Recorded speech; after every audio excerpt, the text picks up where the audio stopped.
Good morning and welcome to Bloomberg Quint. It's Friday morning and you're watching Indian Open. I'm Neeraj Shah. Let's go straight to the headlines at this hour. Ruchi Soya's lenders approve Adani Wilmar's bid for the company. Adani Wilmar manages to beat Patanjali to the race. CLSA raises concerns over Colgate's decision to make an acquisition via an unlisted entity. Hexaware's promoters look to raise 1,120 crores via share sale at a 10% discount to yesterday's closing price. A 15-year-old Shardul Vihan wins India a silver medal in the double trap shooting, but India's Kabaddi team fails to make it to the finals for the first time ever in the Asian Games. Well, let's take a look at the trade setup for the day. What's happening around the world? Firstly, there is no major progress in the US-China trade talks as tariffs bite. Now, remember, yesterday a fresh round of tariffs came into being while there was conversation happening between the two nations and a very low-level delegation essentially doing this. Frankly, if you heard any major voice on any media platform, Jonathan Garner on Bloomberg Quint, for example, they maintained that they didn't expect too much to come out of these round of meetings any which ways. The fresh tariffs have been imposed any which ways between US and China. So those talks were anyway slated to not succeed if not falter, but there is no major progress that we're seeing. The other development that has happened amongst world markets or world economies is that Australian Prime Minister Turnbull, I think from whatever little I've seen in the last 15 minutes, that era is over and there will be a new leader in Australia. But that is having an impact on the Australian dollar. Mind you, keep that at the back of your mind. So this is essentially the news that's happening around the world. No major news from Turkey, no major news on other spats across the world.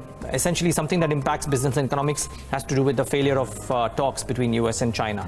But how is the trade setup looking like in India? We are likely to start off, by the way, very, very muted. If the world markets are to be believed, if the SGX Nifty is to be believed, we'll have a start which is very, very muted, about 0.25% down, maybe slightly higher as well than this. So in or around that 11,550 odd mark, 11,550 to 11,600 is where we are likely to start off in the session today.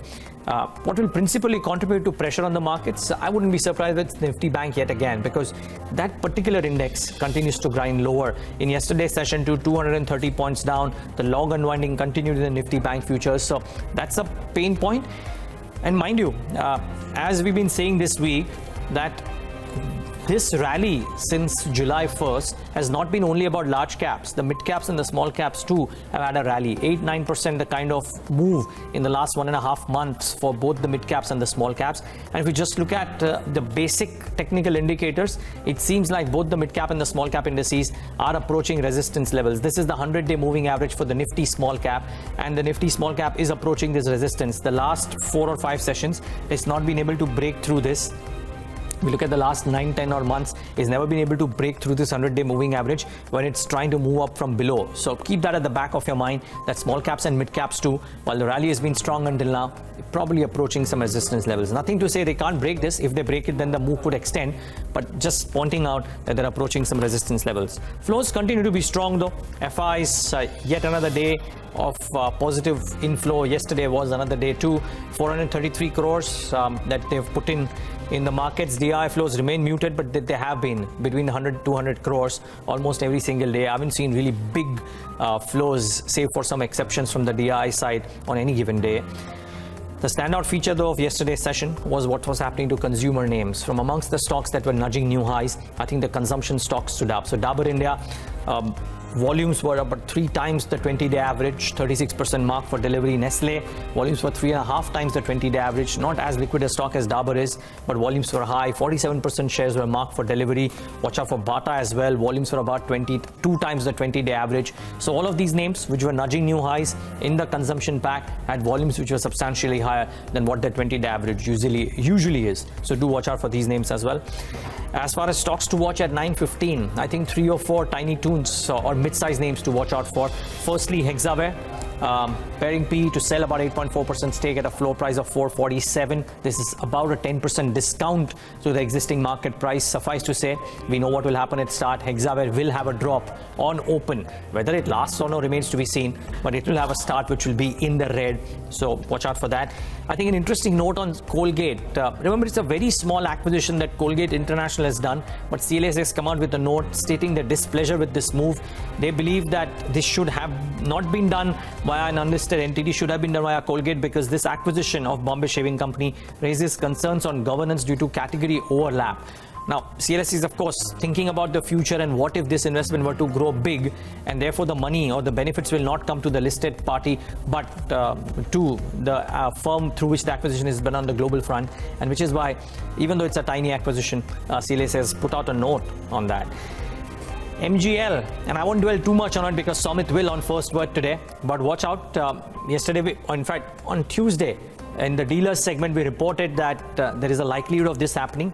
Yesterday it did happen that BG Asia Pacific Holdings sold about 1.38 crore shares between 851 to 855. Which is a large equity that has been sold already, and which is why the pressure on the stock yesterday. There could be some more selling that will come in.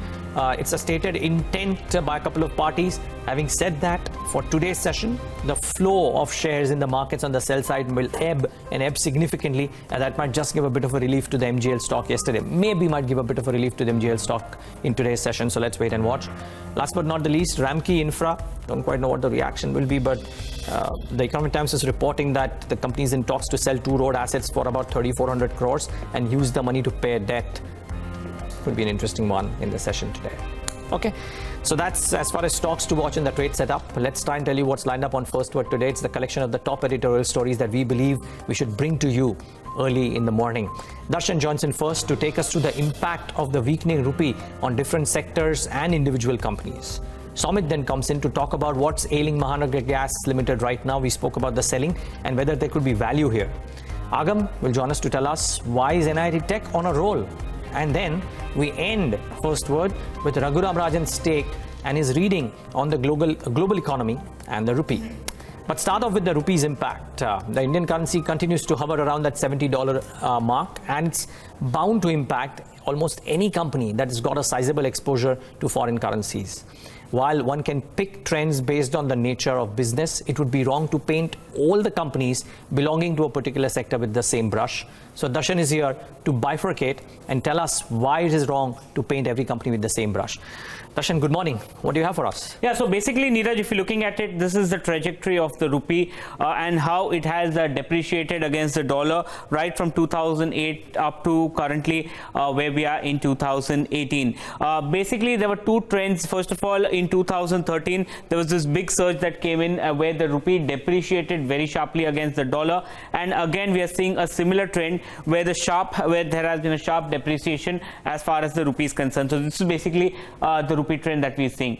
Apart from it, let's take a look at how the markets have moved and the reaction that we've seen. Now, the white line is the Nifty, the normal Nifty, and the blue line is the Nifty if returns were in based on dollar terms.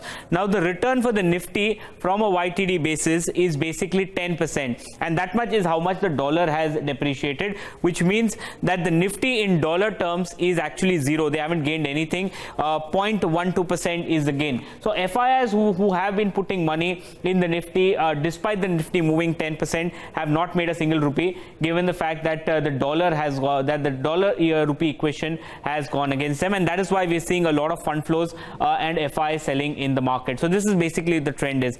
What does a rupee weakening mean for this? First of all, no doubt it helps exporters, but this may accelerate the FI outflow both on the equity side as well as debt side. There is increased volatility in the equity, and the joker in the pack now is the crude prices, because rupee is weakened but the crude prices are not coming down. So that's a double whammy as far as India is concerned. Basically, the gainers are the exporters. You have your IT and pharma, which are the front runners. The losers will be the importers and firms with a large foreign exchange debt. So that's about the companies or the sectors that get impacted. First of all, let's talk individually. The IT pack. Now, a 1% drop in the rupee dollar means a 20 to 25 basis point jump in the operating margin. So as of here, this on a YTD basis, it's up almost 7%, and in the second quarter, the dollar is up almost close to 2%, which will mean that in the second quarter, in the first half, probably you'll have a 40 to 50 basis point improvement in the second quarter margin, because in the second quarter itself the rupee has depreciated 2%. So expect IT companies to come out with a strong set of EBITDA margin.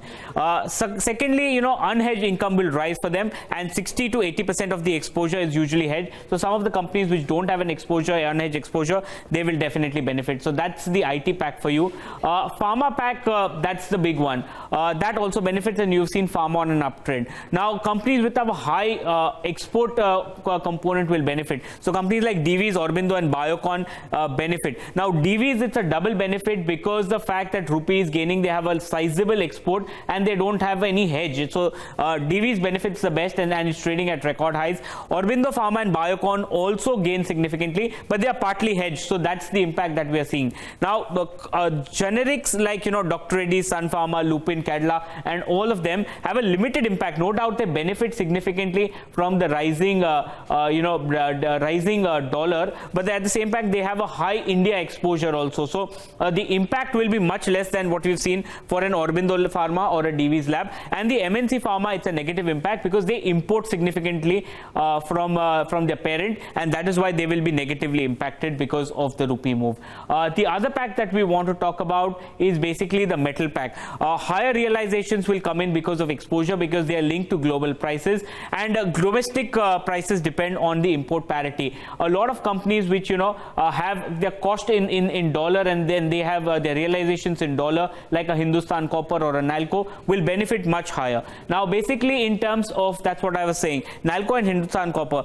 the costs are determined in rupee, but the realizations are in dollars, so they benefit. Hindalco, Tata Steel, Vedanta, they have a dollar denominated debt. So on one side, for the exports and the overseas operations, they benefit, but because of the debt, that's a negative impact. And the non-ferrous players are impacted much better because realizations are dollar denominated for them.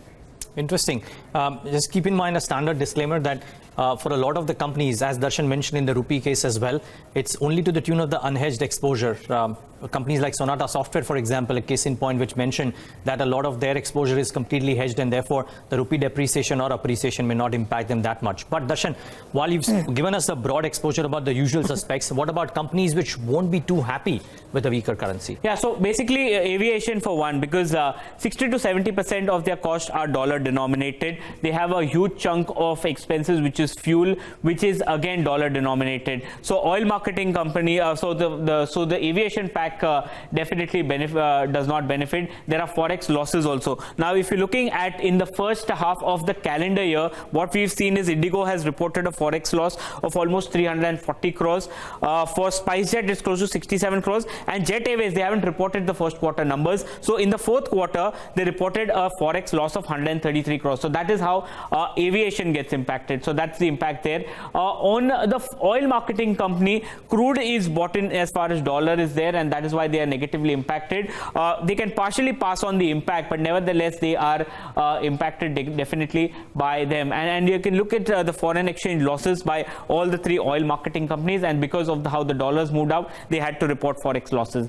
The other pack that I want to speak about is basically the paint company. 50% of the raw materials are dollar denominated. Titanium dioxide as well as crude, they have to buy in dollars, and with rising costs, they will have to have an impact as far as their top line, as far as their costs are concerned. No doubt they pass it on, but nevertheless the gross margins have come down from levels of as high as 50 to currently as low as in low 40s, or probably just close to 40. So this is the gross margin impact that we've seen as far as the paint companies are concerned. So they get impacted negatively. Media, not too much, but exceptly for the distribution companies, because their capex are dollar denominated, especially the set-top box, and that gets impacted because of the dollar denomination. And cement pack, not too much, but they import a lot of diesel as well as petcoke, so that is impacted. India Cements definitely gets impacted. They have dollar denominated debt, and that is what gets impacted because of how the rupee has shaped up against the dollar.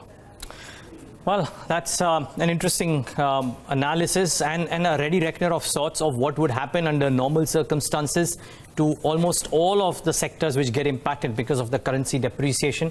If you flip argument around currency appreciation as well, do the reverse. Keep in mind, this is the textbook impact. Some of the companies have hedges and therefore the impact is not as much. So it would vary from company to company. But if you wanted to know a bit of a ready reckoner as to which sectors get impacted and on a textbook basis, how much? Well, this was a really interesting piece to monitor. The next piece on First Word today is about Mahanagar Gas. It ceases to be out of news. It's not had a very good year. The city gas distributor shares have been badgered in trade, correcting nearly 20% this year. But is the fall warranted? Well, you could argue it is because there were technical triggers in place. The question mark is post the fall, does the stock offer value to investors? Sumit Sarkar has done an analysis, and I'm sure he's spoken to experts as well to try and figure out if there's value here.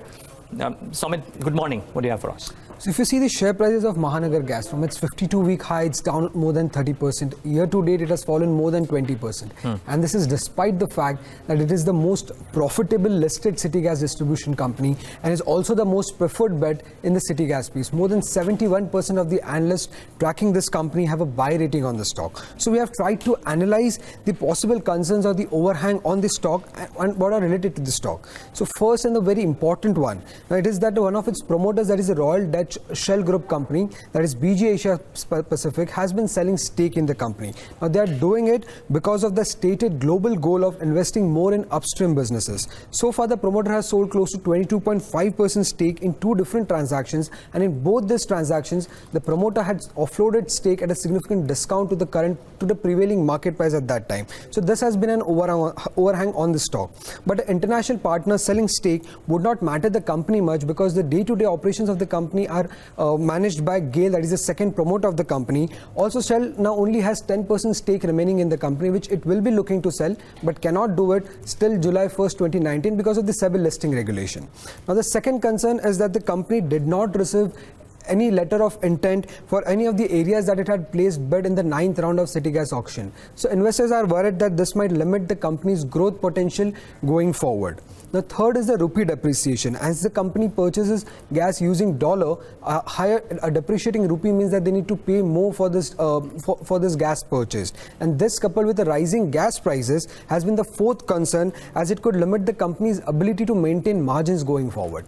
But if you see over the last 2 years, despite these two concerns, the company has been able to maintain its margins. Its EBITDA per standard cubic meter, that is the unit margin, it has been steadily rising. It has increased from 6.7 rupees to 8.1 rupees. And there have been one-offs in this, but that was due to delay in price hikes. But over a longer period of time, if you see, they have more or less maintained their margins. In fact, it has increased from 6.7 in first quarter of financial year 2017. It has now increased to 8.1 rupees in the first quarter of financial year 2019.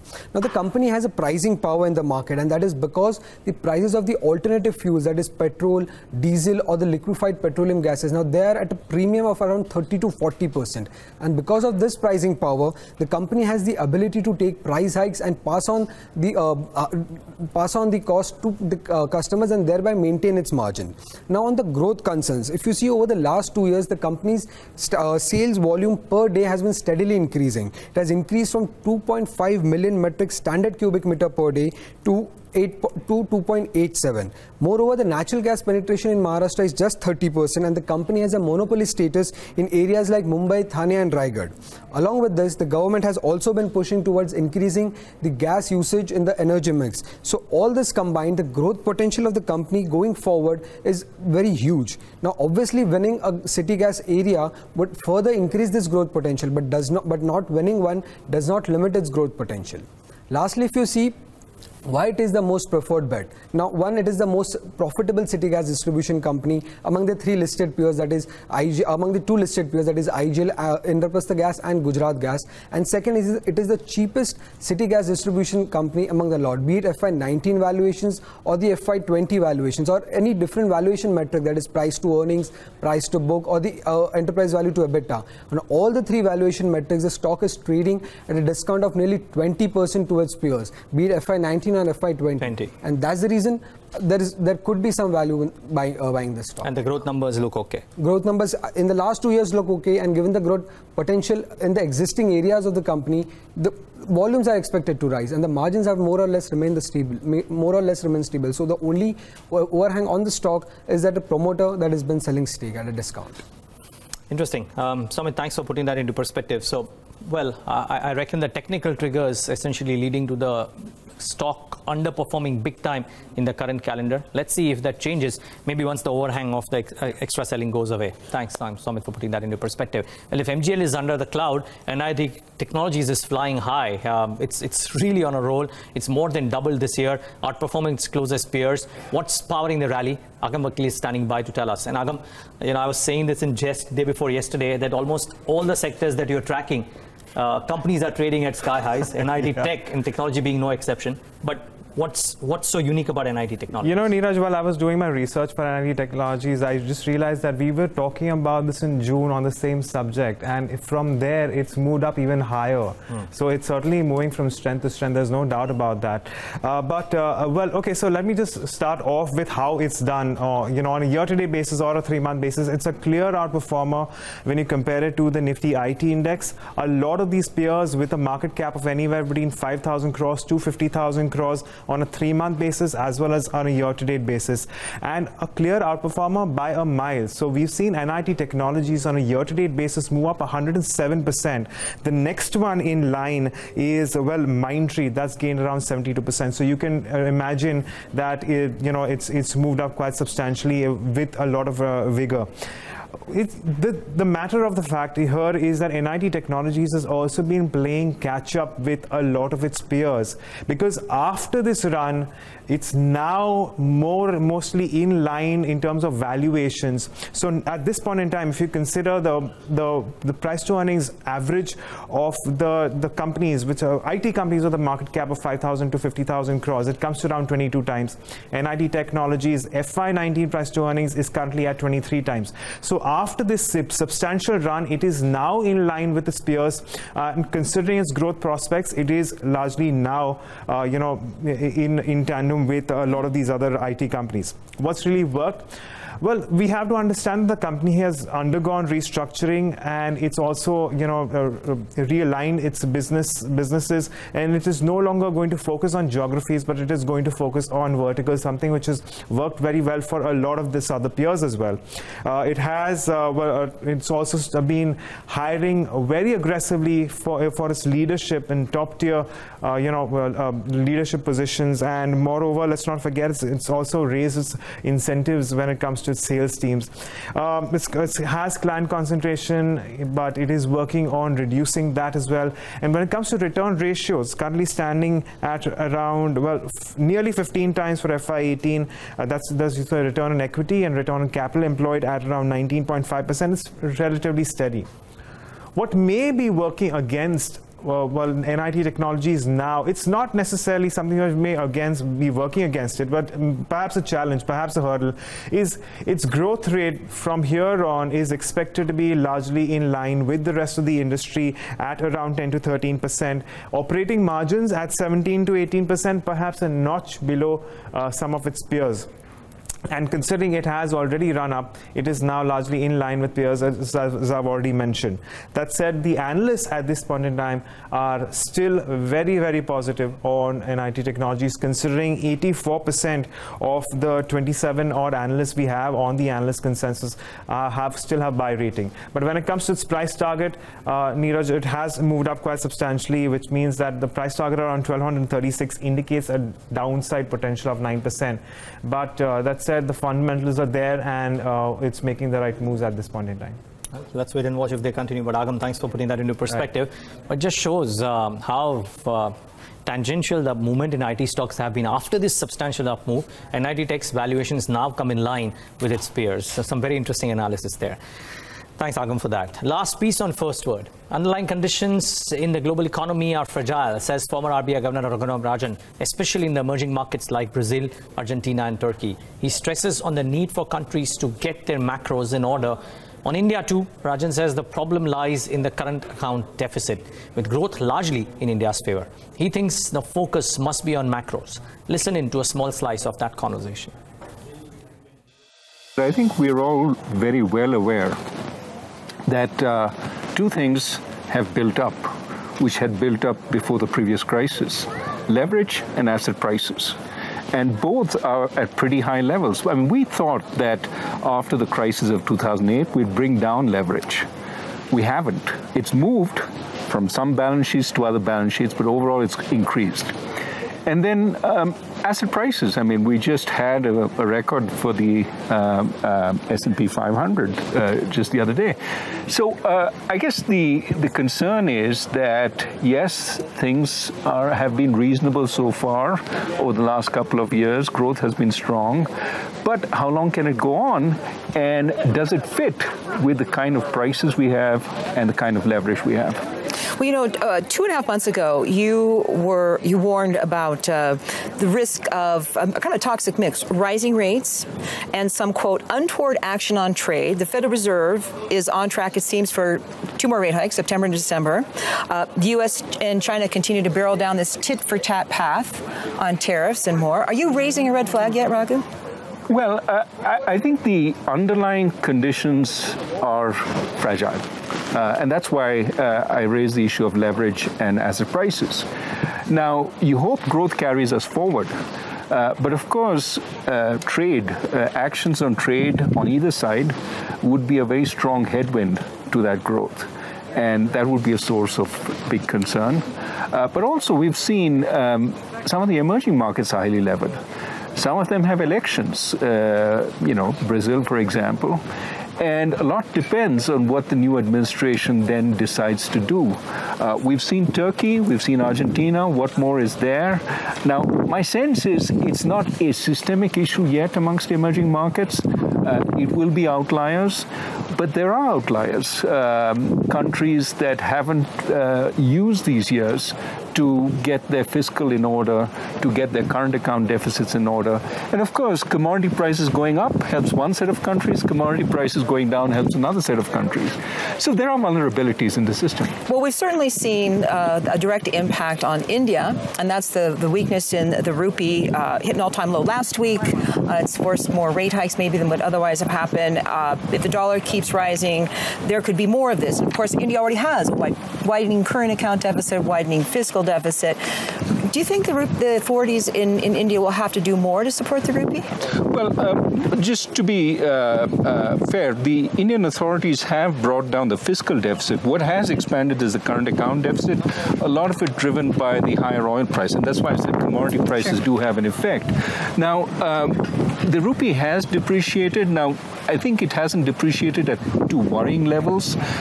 It's sort of dollar strength around the world. And to some extent, the rupee over time hadn't depreciated enough because of the higher than world inflation in in India. All that said, I think this is a time where countries should be focusing on getting the macro in order, on getting macro stability. And going into an election year as India is, as Brazil is, it's very important that all these emerging markets try their level best to look as good as possible. Well, you know, an interesting story in India lately is the release of this unofficial data, which showed that under the previous administration of Mr. Singh, growth was much higher than it is under Mr. Modi, and there's being a lot is Mr. Modi now doing enough to help all those Indians who need to be lifted out of poverty, et cetera? How is that going to play out? Is this a little tempest in the teapot that we in the media are stirring up, or is this important? Well, I'm on the side of, what we have to do right now is look forward. And India is recovering from a slowdown in the last couple of years. It's growing at about 7.5%. Now, most countries would kill for 7.5% growth rate. So that's in India's favor. What it needs to do is also make sure that the current account deficit doesn't blow out, it needs to maintain fiscal stability. And then I think it gives a picture of, strong growth, but reasonable macro. That's a good thing to have at this point. What about the banks? The latest financial stability report from the RBI showed gross non-performing loans still rising. Banks' earnings show them piling on more losses. Can they come out of the rut on their own, or will they need more help from the government? Maybe some capital infusion? What needs to be done? I think there is some capital infusion on the way. I do think that we do need to improve the governance of these banks. This is a major reform, has to be done. My sense is whichever new administration comes in, this will be task one for them. Interesting thoughts, and you will hear from him all through the day and on our social platforms as well. But that's all that we have on First Word for the day today. Lots more lined up on Indian Open. The world's largest tractor maker says buyers are not as easy to convince now. A special chat with M&M's Managing Director Pawan Goenka, and discuss the business outlook for Jyothy Laboratories with Joint Managing Director Ullas Kamath. But after this break, full tilt towards the day's trade.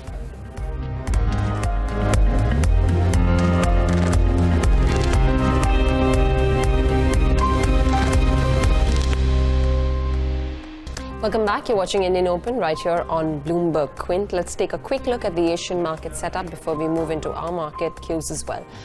Nikkei is up about 0.3%. You've got the Shanghai and the Hang Seng under by about 0.6% and 0.7% apiece. Nothing much coming out from the US. No progress there about on the trade talks. And both countries imposing $16 billion further tariffs and $16 billion worth of imports. So cues from SGX. Down about 0.2%, so indicating a slightly slower start after yesterday's muted performance on the indices. On the futures and options side, let's go across to Agam. He's joining in right now to take us through all the cues from yesterday's trade and what happened towards the end of the trading session. Agam. Well, that's right. So let's take a look at the Nifty futures then, and see how there's been very little change in open interest. It's about and of course we've seen flattish moves when it comes to the indices too, moving to the Nifty banking indices as well. In the Nifty banking futures, that's where we saw a substantial amount of unwinding with a decline of 14% in open interest, even as the underlying declined by around nearly 1%. So longs unwinding coming through. That said, when it comes to WIX, that also declined, now moving below the mark of 13. Let's watch out as to whether or not it does move down further. But when it comes to changes in open interest, again, the most active options were the 11,500 and the 11,600 options, and the strikes around there. While we did see a little more writing around the 11,500 and 600 puts, there was a little bit of unwinding in the 11,500 call. We'll be watching out for these levels as we move into trade today. But the Nifty put call ratio, well, that edged up even higher to around 1.7, despite the fact that we saw largely flattish moves on the indices. It's indicating some amount of call writing coming through. But Marico, of course, which moved up quite substantially, 6% added there, a lot of longs building in.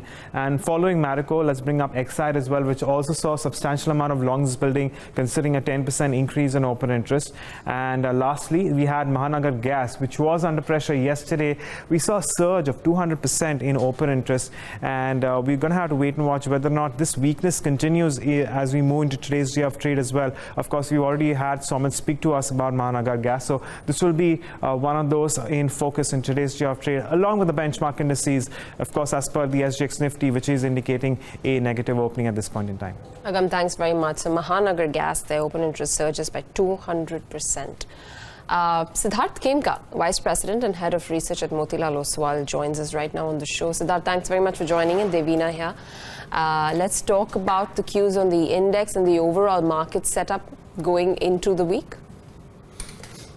Yeah, good morning, Devina. So we know the index is currently at all-time highs, and going into the week, the valuations on the large caps, although not comfortable, they have been sustaining at these levels. So despite we talking about the high valuations and the unsustainable index levels, the large caps and the heavyweights are the ones who are supporting the index to move continuously higher. So we have seen outperformance from sectors which were so far laggards and now have started performing.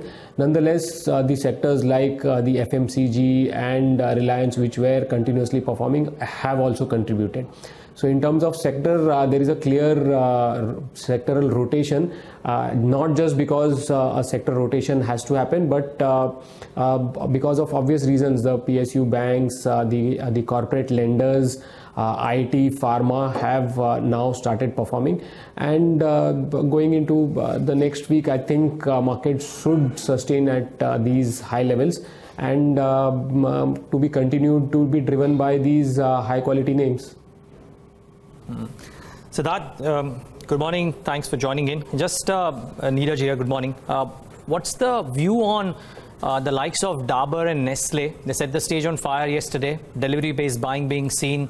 The analyst meet takeaways were very, very strong too. Have you guys recommended your clients to buy into a Dabur, Nestle, or maybe even a Bata, even at these elevated levels? Yeah, so Neeraj, that's a continuous debate that we have internally, whether to recommend these stocks at these levels.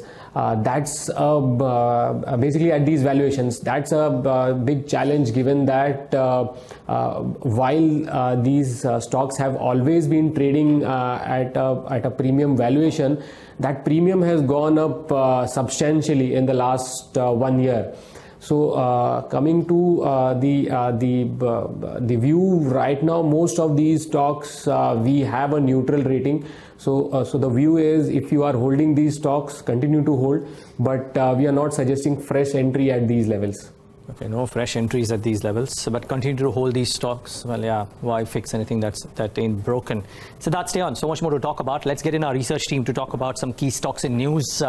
An interesting brokerage note that has come out, and a stock that will likely start off 5, 6, 7, 8% lower. We'll get to know about it on open. So Shraddha, Nikki, as well as Agam join in for that. Before I come to the big one, Shraddha, a lot of interesting mid-caps which will be in news today. Actually, not too many. No, I thought 3 or 4. Today. 3, 4. So yeah. Britannia, of course, will react positively. The board has approved a stock split in the 2:1 ratio.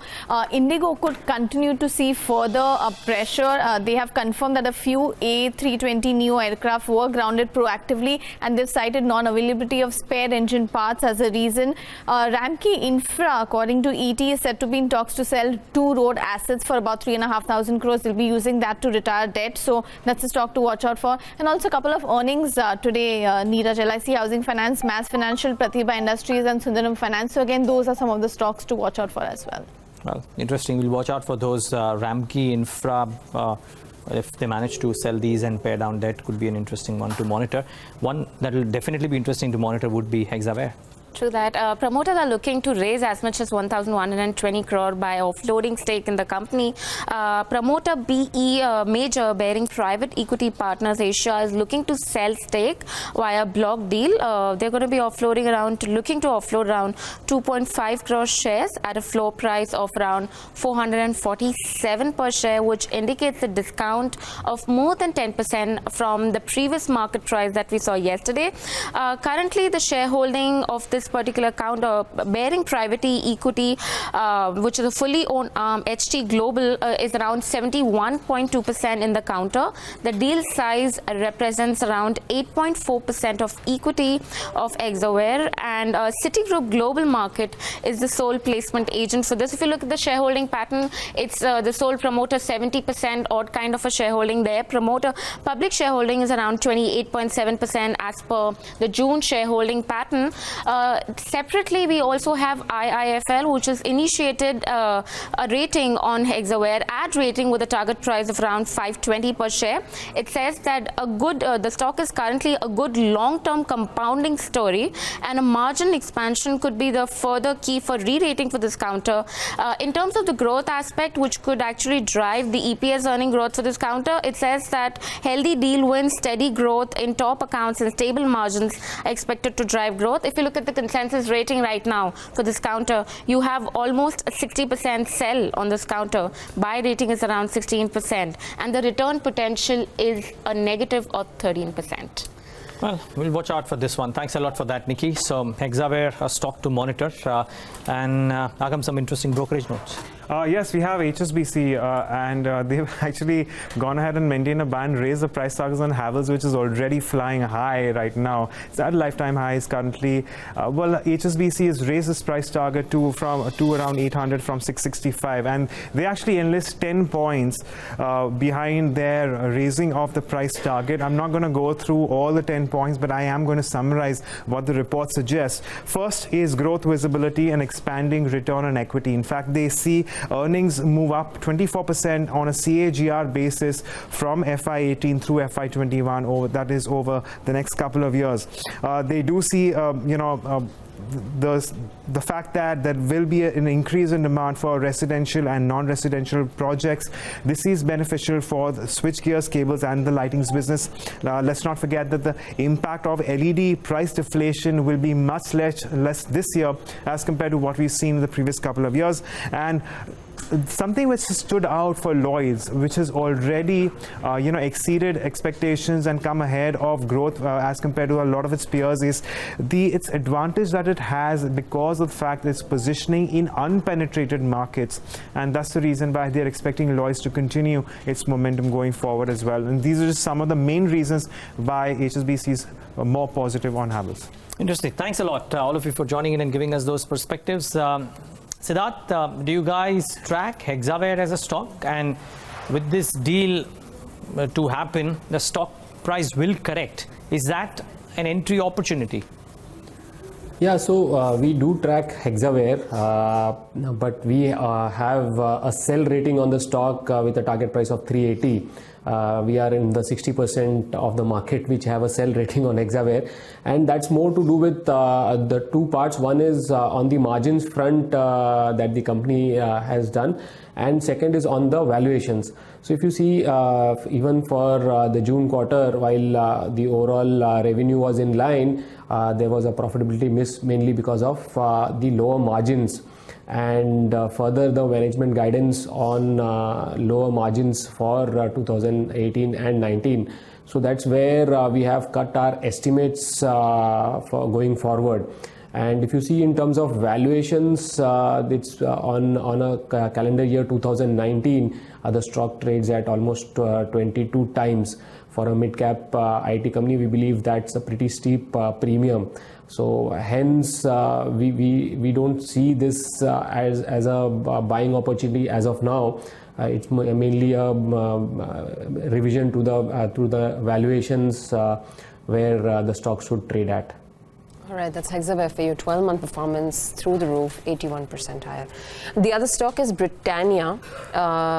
We just spoke about that, and Shraddha mentioned the stock split, creating liquidity probably for investors to come in, making the price a little bit more affordable. What's your take on that? And do you think Britannia, once the stock split happens and gets slightly more affordable, that's the time that investors can actually start to move into the stock? Yeah, Devina, so we have been positive on Britannia for quite some time, and it has done well. The current development or corporate action of a stock split may make it optically affordable.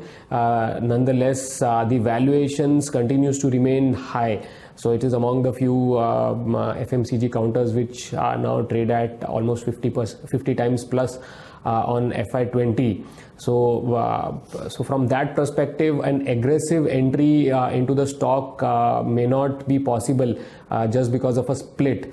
And generally we see that this is mainly being to attract retail investors, where they see the share price per se as a affordability, and it may see some positive movement just on back of this news, on the back of positive sentiments, which will make the stock even more expensive.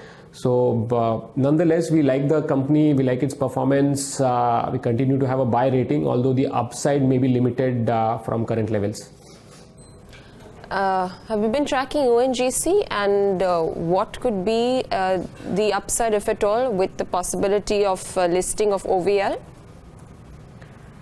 No, I would not be able to comment on that, Meghna, sorry. All right. Have you been tracking the banks in terms of the overall move of the bank Nifty, and then your pick in terms of what you favor more, PSUs or privates?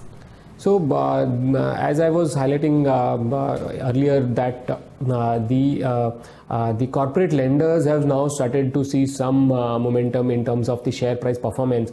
However, if you see, that's mainly being driven by what these companies have reported in the June quarter. So for last 2 quarters, we have now been expecting that the slippages would have bottomed out. The asset quality should now, from here on, should see sharp improvement.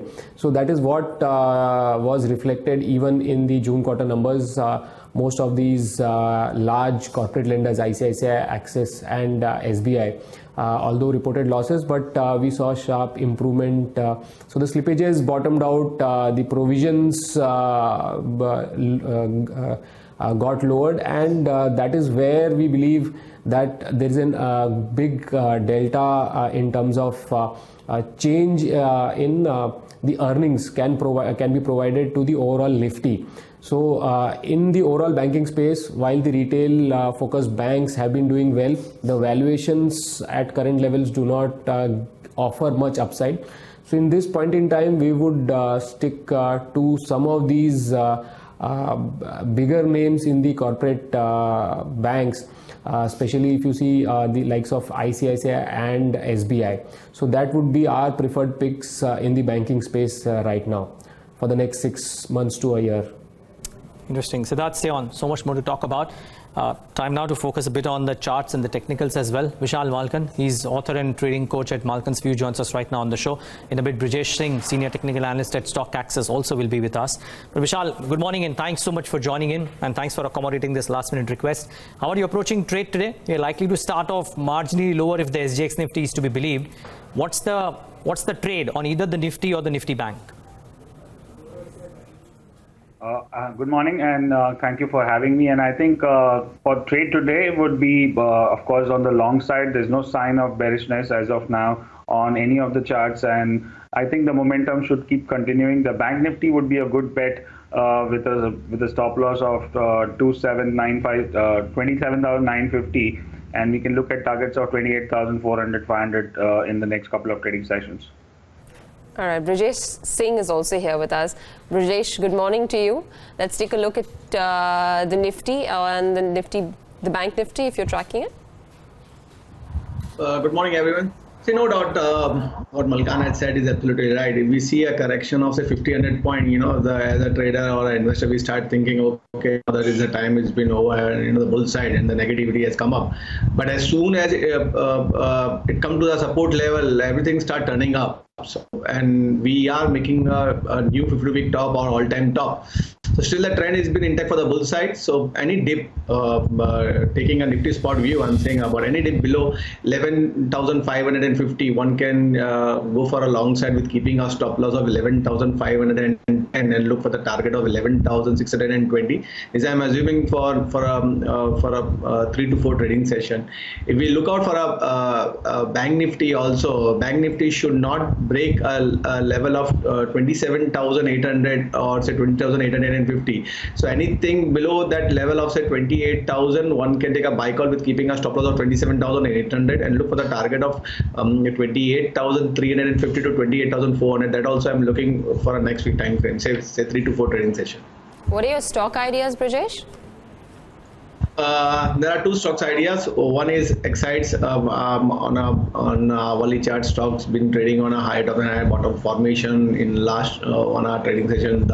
It has increased within volume. So overall the trend has been positive. So yesterday's session it got close somewhere around 301. So anything below 300 one can take a buy call with keeping a stop loss of 296 and look for a target of 309 to 310 odd level.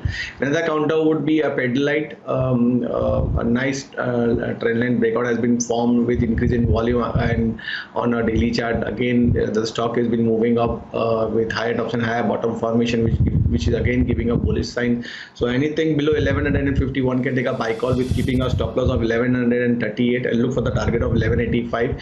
But for a very short term time frame, say for a week time frame, I'm looking stock going at least 1210 to 1250 odd level. Okay. And Vishal, what about your stock recommendations for the morning? I'll go with 2 buy calls, and the first one would. Oops, just lost his... High bottoms on an hourly chart and broken above the resistance. No, Vishal, sorry. Hello? We just lost your feed. Hello? Vishal, if you can hear me, can you come back with your ideas again? Can you just repeat them? Yeah, I'll go with two buy calls, and the first one would be Raymond, which has managed to close above the resistance of 800 after almost 2 weeks, and a good momentum on hourly chart. So I'll go with a buy call on that with a stop of 790 for targets of 840 to 860 in the next 2 to 3 trading sessions. And the second one would be, I'll go with Lupin. All pharma stocks are faring well, and Lupin has managed to close above the important resistance of 900 and an important trend line as well. So I'll go with a buy on that with the 885 stop loss for targets of 950 in the next few trading sessions. Interesting. Okay, so those are some stocks to monitor for sure. Siddharth, one word on MGL as a stock. Now, it's obviously corrected because of a lot of technical triggers in place, primarily because of the overhang of, or primarily because of the selling that happened yesterday, and two such instances of large sells that have come in. We were just talking in the morning about how the growth numbers look fairly okay for MGL. What's the view that you guys as a team have on the stock or on the space, maybe MGL, IGL, or any of the others?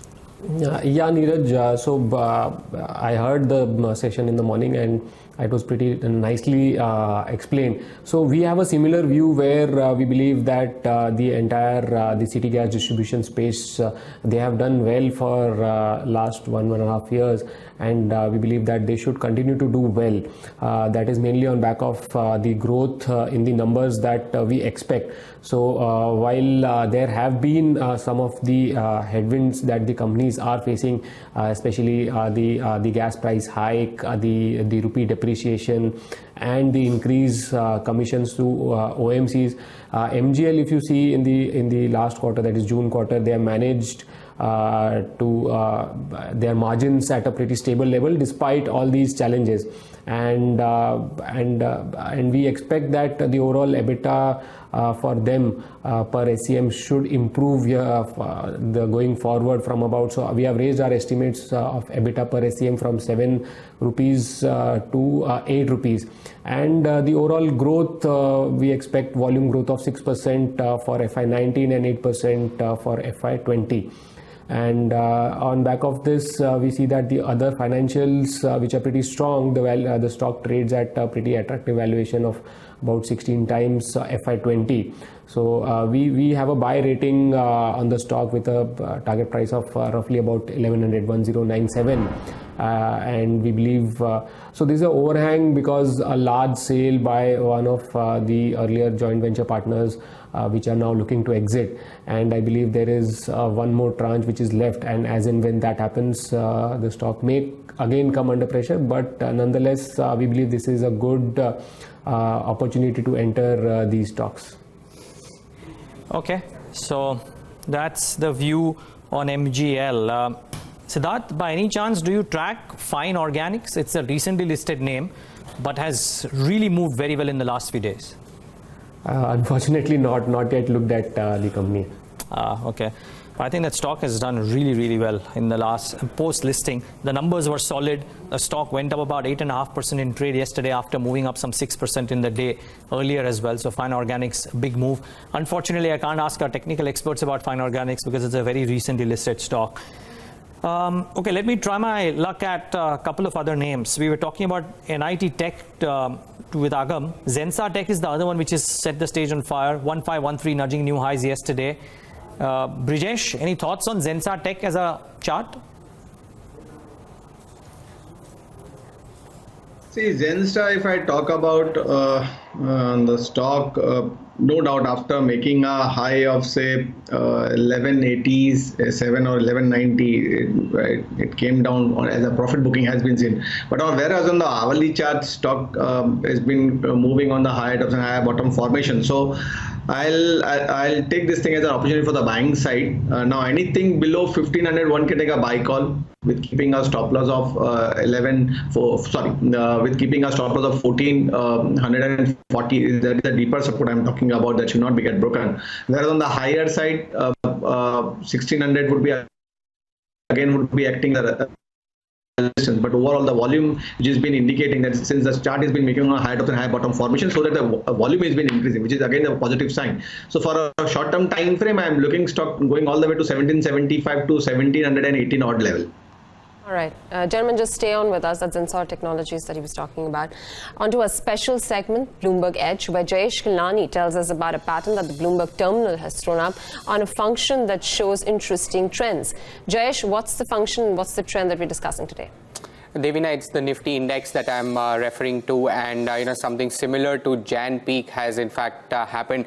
So there has been none of the Nifty stocks which have been oversold on the relative strength index for 18 days in a row, which was last seen in the month of Jan. And remember that we peaked out near the 11,171 levels, and we are currently very similar to those levels as well. But first, let's have a look at the RSI and how it actually works. Well, it shows you the momentum behind the price moves and helps you to identify where the overbought and oversold levels lie. Now, whenever the RSI crosses 70, it is said to be overbought, and when the RSI crosses 30, it is said to be oversold. Now, if you look at the chart that we have on the screen, so what you have on the screen is the top part of the chart, which is the blue bars. Those show you the overbought number or percentage of stocks on the relative strength index, and the below portion, which is the white one, that shows you the oversold number of stocks. Now you can see these two red boxes that I have highlighted. So now you can see that there are 18 days in a row that none of the Nifty 50 stocks have been oversold, which is similar to what happened in Jan. Now during Jan there were 24 such days where none of the Nifty stocks were oversold. The other bit was interesting was the yellow dotted line that I have drawn. Now this is the 14% mark, and see that not many bars above this 14% mark, and currently we are at 14%. In fact, this is the third highest number that we have hit this year so far. So something to point out, because we peaked out in Jan when the number of Nifty overbought stocks were at 26%. Currently we are at 14%, and the other factor that's very important to note is that the Jan peak, the RSI was close to about 84, and currently we are at about 71, which is nearly 16% off the high. So something to point out that this is very close to the Jan peak that we had. All right, Jayesh, thanks very much for that. So that's a trend of the index that we are following on Bloomberg Edge. L&T, that's the other one that you should keep an eye out on. Yesterday's session, not bad, but up about 2% I think. 1352, buyback has come in at 1,500 rupees per share, 9,000 crores worth buyback. What's your sense on this one? Siddharth? Yeah, so L&T, we have been having a positive view mainly on back of, we believe that L&T is one of the best proxy plays on the overall recovery in the infrastructure and private capex cycle, although on a delayed, which has been on a slower gradual recovery path. Coming to the buyback, we feel this is a first time that L&T has come with a buyback proposal, and we believe it's a positive development given that the management has given out clearly laid down in its Lakshya plan that they want to improve ROEs, and given that they have enough cash on books investments, and they have been divesting some of their non-core assets. So if you see in terms of how it will impact the numbers, we believe initially FY19 there could be some impact on the profitability because of the decline in other income. However, there will be a gradual improvement in return ratios. So we believe there could be a 30 basis points increase in ROEs on a standalone basis from about 11.7% to 12% on FY19, and almost 50 basis points improvement on a consolidated level in the ROEs. So we believe we'll just come back to you, Siddharth. We have just 10 seconds to go for market pre-open. That's the Asian market pack for you, down about 0.3% and 0.5% odd for the Hang Seng. SGX is showing you a lower start of about 1/3%.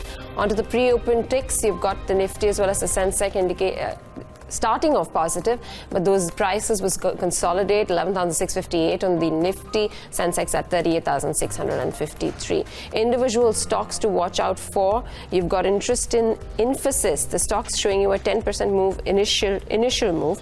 Z is up about 2.3%. India Bulls Housing is up 1.78%.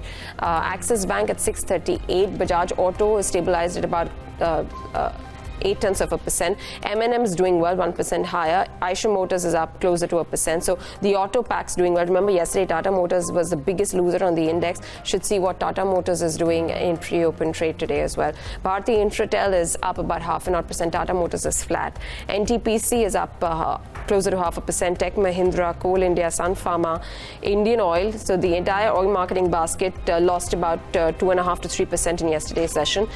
Today, some amount of respite there, but marginally in the green. So you've got pretty much a split between the positives and the negatives, with a few stocks remaining unchanged. UPL is down. You've got Reliance Industries. Yesterday it crossed that 8 lakh crore market cap number. The stock was up in yesterday's session. Today is down, seeing some profit taking. At least pre-open session indicates a lower start to when it opens for market as well. ICICI Bank's down 0.6%, and HDFC Bank, Kotak Bank are also losers in trade today. So I'll mark MGL and see what that stock is doing in the session today. Should come up on your screen. MGL, well, about 1% higher in trade. These are initial rates. Let's wait and give them a chance to stabilize. Hexaware, in all likelihood, will start off lower. I won't be surprised if there is a downtick there. For now, showing a 9% downtick. Could be more, could be less. Let's wait and watch.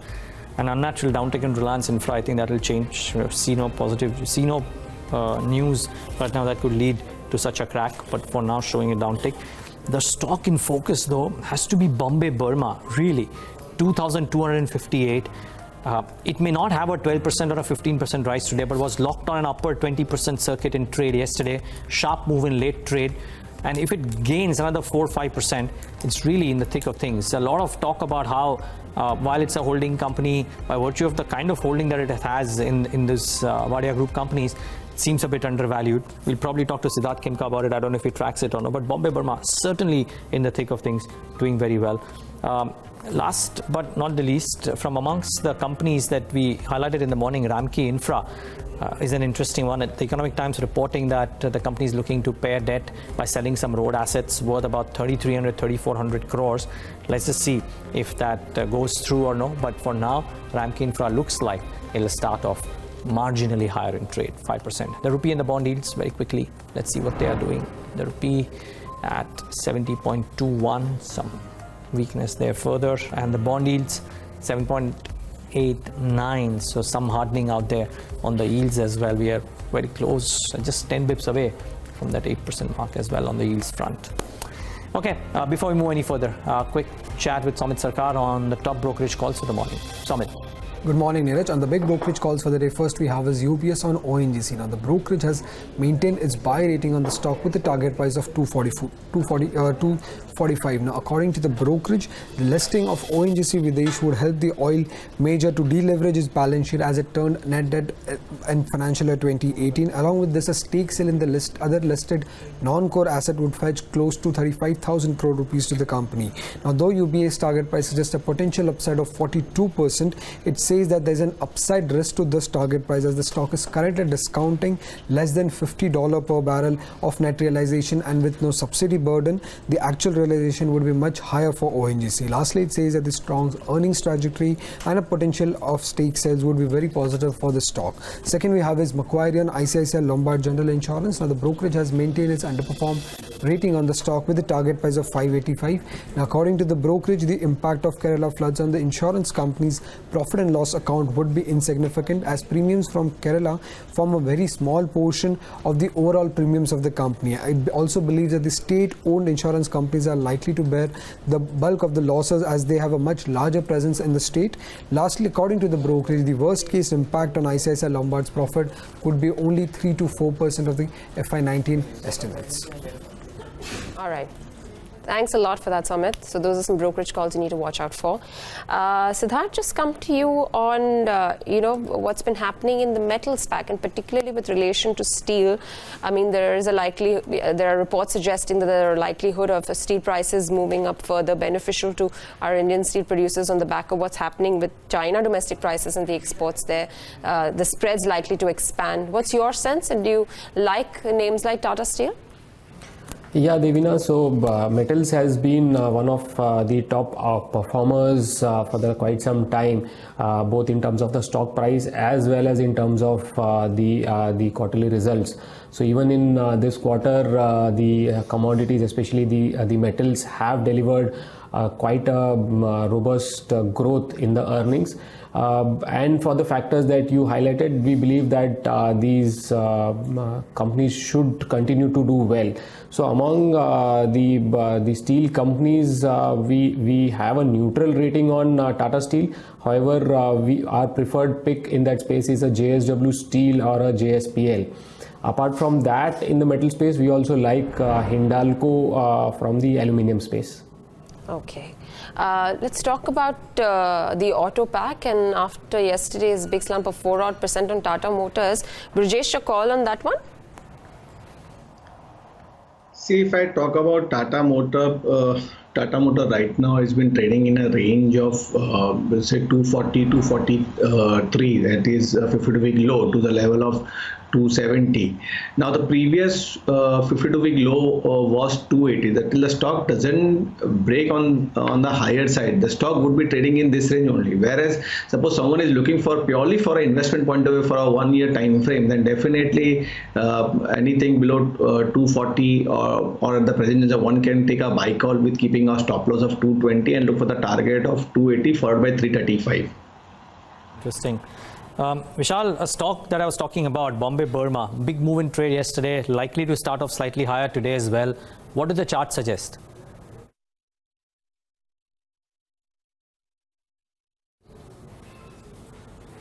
Vishal, the question is for you.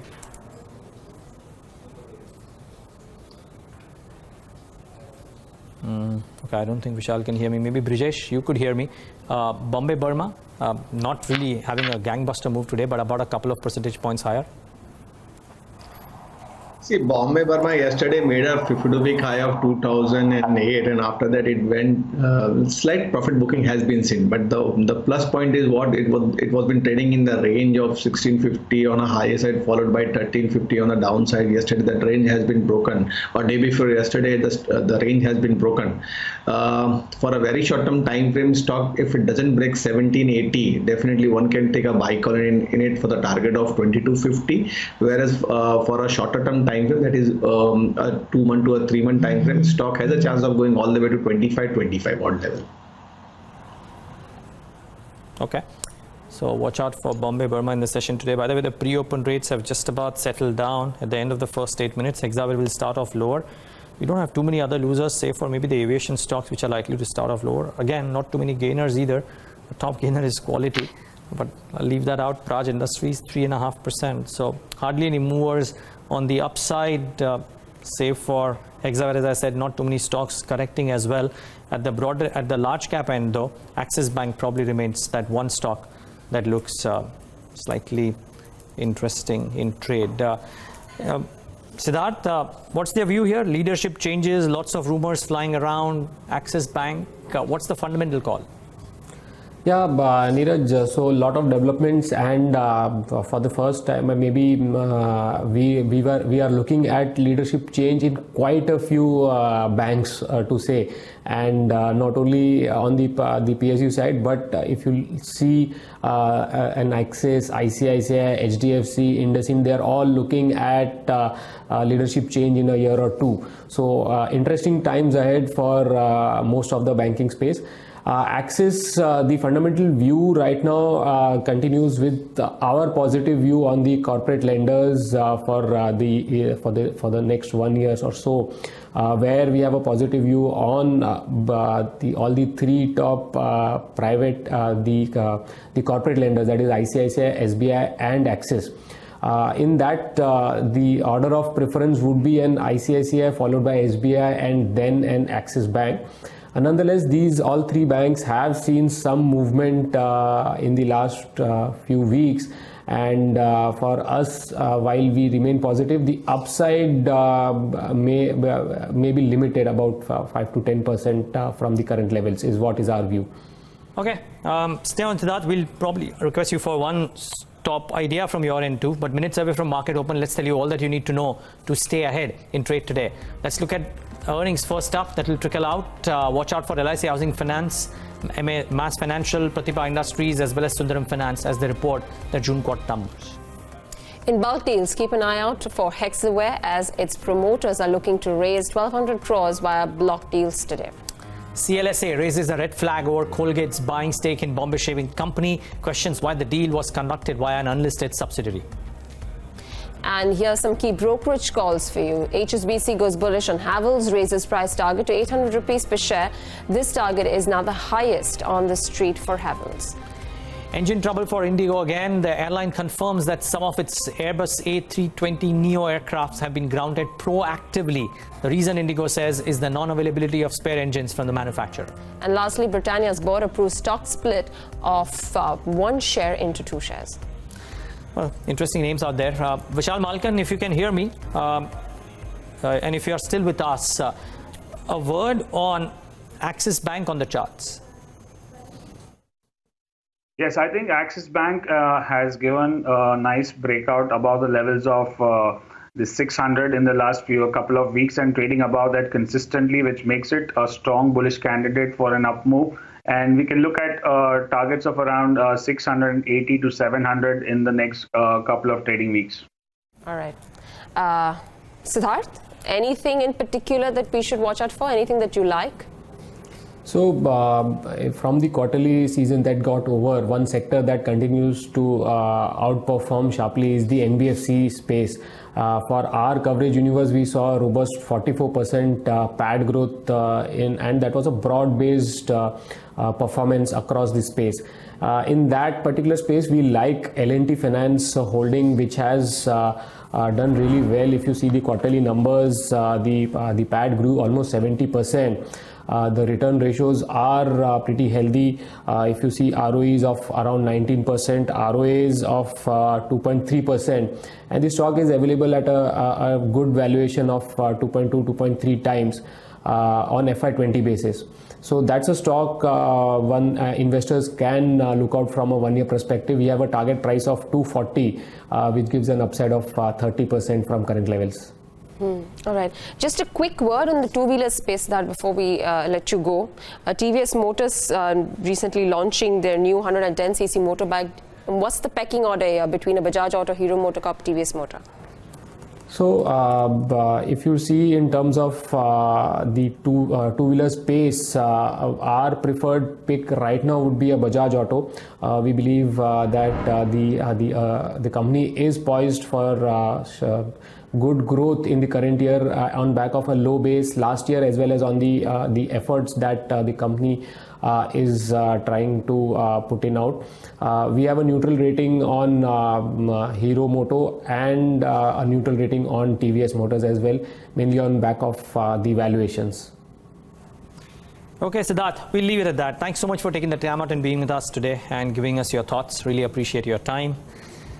That's the view coming in from Motilal Oswal, just minutes away from market open, less than a minute away, actually just about a minute away from market open. So the key stocks to monitor would be interesting. I mean, even the stock recommendations by experts, but Devina, suffice to say, there's one stock that will stand out, will be Hexaware, 9% lower. And that shows an indication is on the negative side. Top calls now, whether or not this probably can be a short, we'll go to see, but from our technical experts, let's start off with you, Vishal. If you have a top call that we can look at today. I'll go with the one which I mentioned earlier, which is Raymond, and I'm looking at a good move today in Raymond. Target of around 825 to 845 in next 2 trading sessions. All right, it's at 108 right now. From you, Brijesh? See, what I mentioned, Excel and Pidilite for the buying side, there is another call which one can look at, that is from auto, that is Ashok Leyland, and the stock has moved up from 105, and previously the resistance was 122 to 124, that has been broken. Now yesterday's session it closed near the intraday high of 132, so any dip somewhere 130 to 131, one can take a buy call with keeping a stop loss of 128 and look for the target of 136 to 138. For a short term, I'm looking stock touching all the way to 140. If it doesn't break, Brijesh, stay on. But this is how the markets have started off today. We'll take in opening thoughts from both Brijesh and Vishal in just moments from now.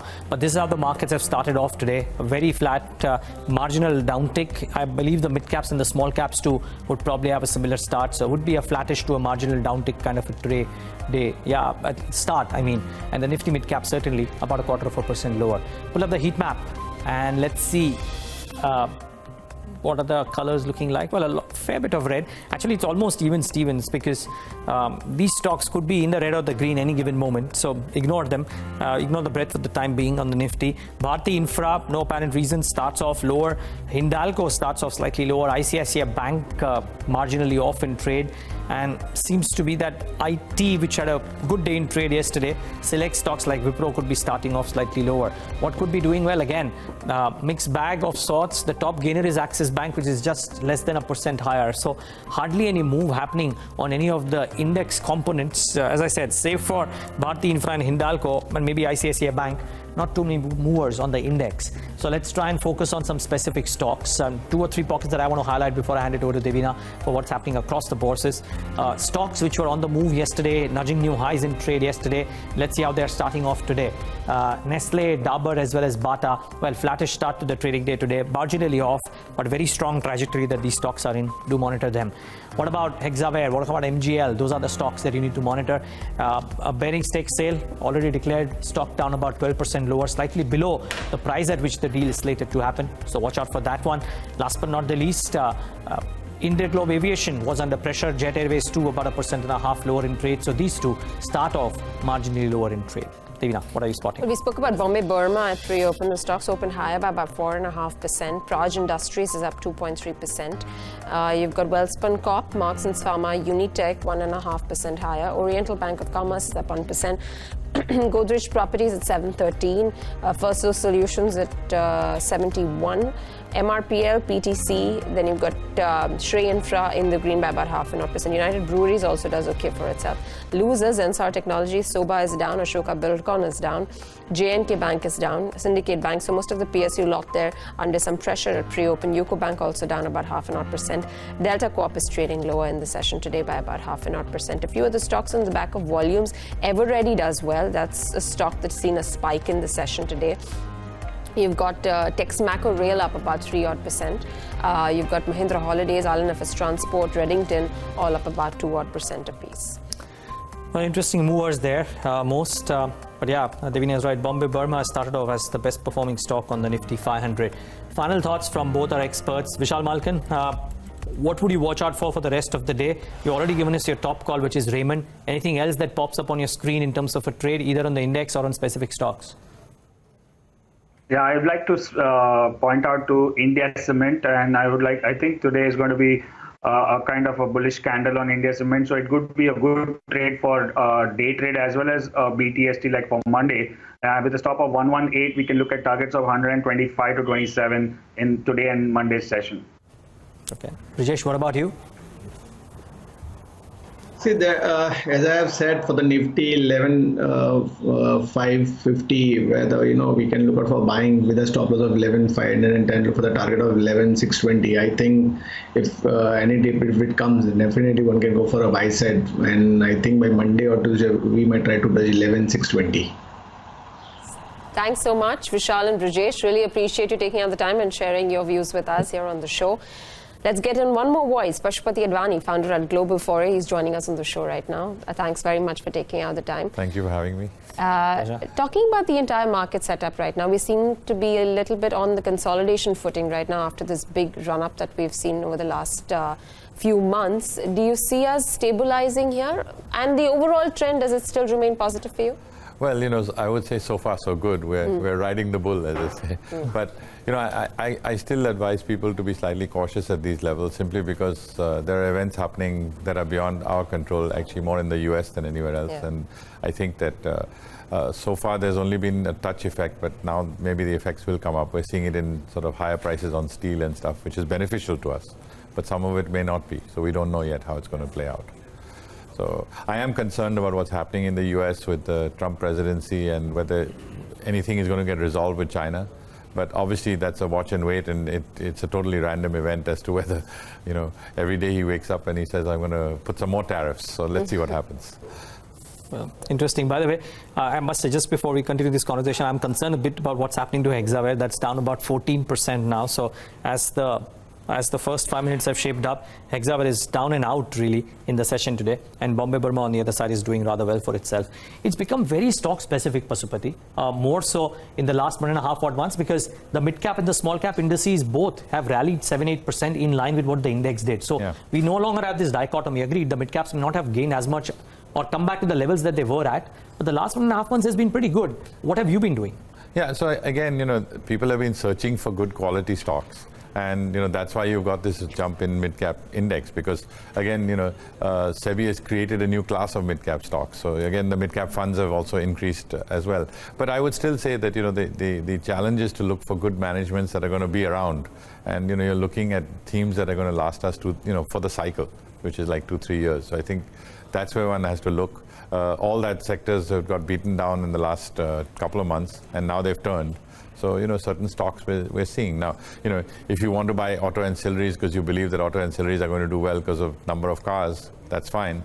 I personally feel that number of cars will probably go down in time. So, it's not, at the short term it's good, in the medium term it's probably okay, in the long term it's not. Because in the long term we are all dead, Pasupati. Yeah. So true. For the medium term, is it good to buy into autos and auto anchs? Well, if we're all dead, we should leave our money in the banks and hope it comes back. What's the theme that you were vouching for? Is it consumption, commodities, the rupee play, what? Well, according to me, the rupee is going to get weaker for the next 4 to 6 months at least the intermediate term. I've been bullish on pharma stocks, which obviously will benefit from a weaker rupee. And also, I've been bullish on cement stocks, which got hammered. But I think that, they've turned now. Again, because I'm of the great belief that, the projects are going to get done. They may be in new owners' hands, as we're seeing a lot of properties change hands.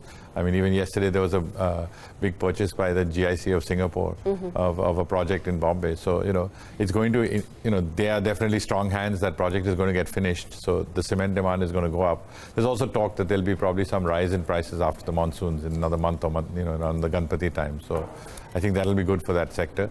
Pharma, again, you've got wonderful, the rupees getting weaker. So that's very good for pharma stocks, particularly the exporters. And, most of them have gone through the pain of fixing their factories for the US FDA.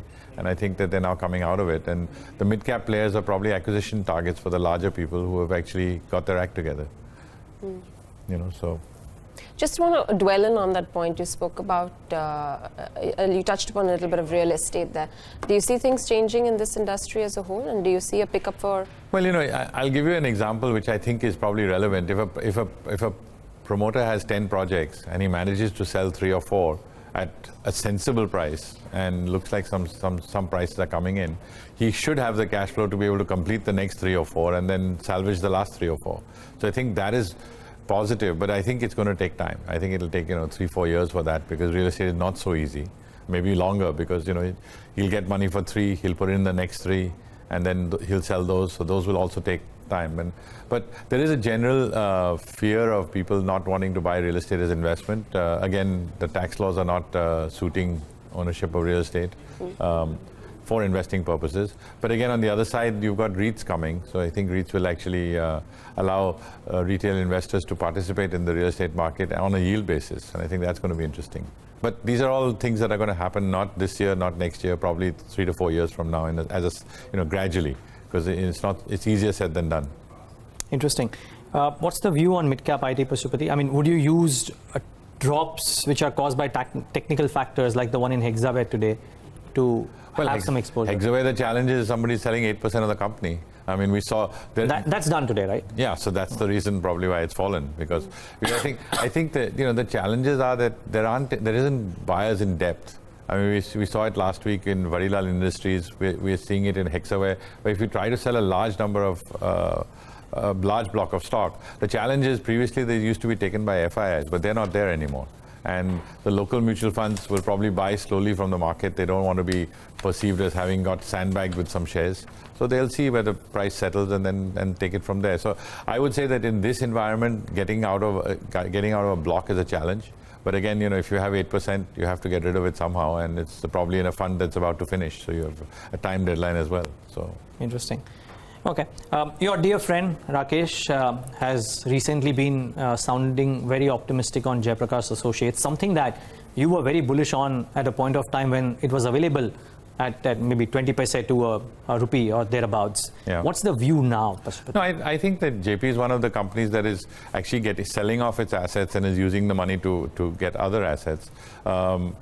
He's taken a position, I believe, at probably about 3-4 rupees higher than the current market price, which may have something to do with his optimism. But I think fundamentally it's going to take time. But like in India, you will make money in JP. The question is how long, and whether they're able to execute exactly what they're thinking of. The key is that they are fighting for plots of land that are under dispute. If they get those lands, then JP will be a multi-bagger. If it doesn't, they're headed for trouble. So it's an event-driven stock at this point. And I had looked at it when it was below 10. So so I think at that time I looked at it as an option rather than as a stock. At 13, it's probably okay at this point till we get some more clarity. But again, once we get clarity, it'll probably be at 20 or it'll be below 10. So you have to decide whether you want to play that game or not. Interesting. But truly speculative at this point. Okay. Just want your view on the likes of a Dabur, a Nestle, a Britannia. I mean, we've got the mutual fund data that's come out for the month of July, where they're actually building up a lot more in stocks like a Dabur. They see more value. Havells, they've started to add up in a big way. Do you see interest in this because pocket? these are companies which have got good managements, and Dabur I know is fully professional. Havells is also going that way, and they're in businesses that are consumer facing, and they actually managed to get their act together in terms of reaching out to the consumer. Havells has also acquired, I believe, the Videocon electronics business as well. And we are going through a phase in India with gentle prosperity, that people are moving from air coolers to air conditioners. And I think that's a big step. And then, it's now not a luxury to have a refrigerator, it's now a necessity. So I think those two things are, and people are outfitting their houses with, proper ovens and microwaves and things like that. So that's also good for Havells, apart from the refurbishment market, which I see in real estate, where that's good for toilet manufacturers, wires, which is Havells, as well as paint, tiles, all that stuff. Because I actually see a lot of people saying we won't buy real estate, we'll just renovate what we have, and that's a trend I'm seeing as well. And the only challenge with that is a lot of that expenditure will come in cash and will come into the unorganized sector. So it's helping our economy, but it's maybe not in the right place. Interesting.